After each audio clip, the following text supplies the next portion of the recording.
Sean, we're at the bench looking at your probe transmission right here. It's tore down, and we've checked all the parts, and we found the damage. In the pump, this is your pump. It's rebuildable.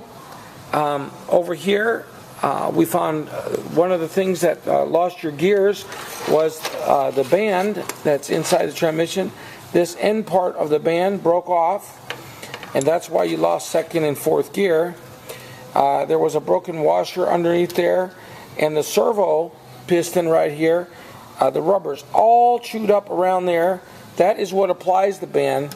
When it broke, the servo was still operating, but it was going beyond its normal movement, so it chewed up the piston on there.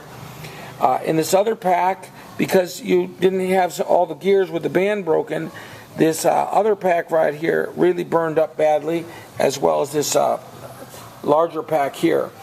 Now, as far as the planetary gears, the one in the differential section, it needs to be rebuilt with new bearings and washers. The chain right here has to be replaced. It is so worn out that it's been rubbing against the chain guard on the inside, and you can see right here this area is really been grinding, and that's where the chain grinds when it has way too much play. Before long it would be popping and then coming apart in the transmission.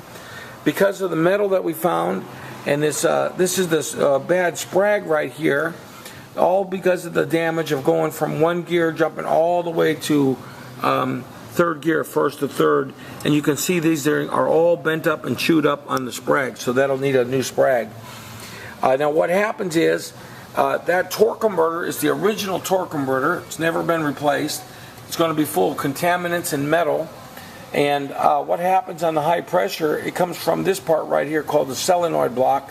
So we'll need to be replacing that as well and putting a update kit in the valve body.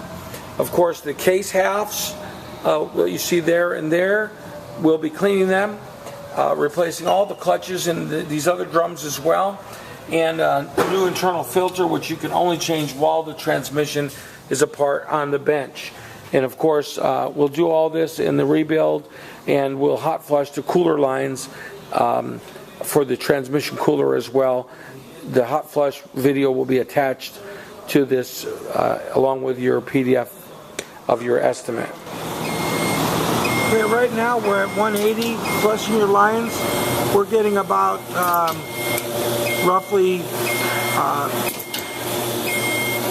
what we're getting here. Okay, we're getting roughly 3 gallons per minute. As you can see there, the pressure is up. It's flushing the lines in your car, Todd and Jacqueline. These are the lines from our machine. Every 3 seconds, there's a burst of shop air that's connected right there, as well as the hot transmission fluid that's heated up is being flushed through the lines, and a reverse pulse of air being flushed through there every 3 seconds, a half a second pulse of air. This is cleaning out the transmission lines with hot transmission fluid.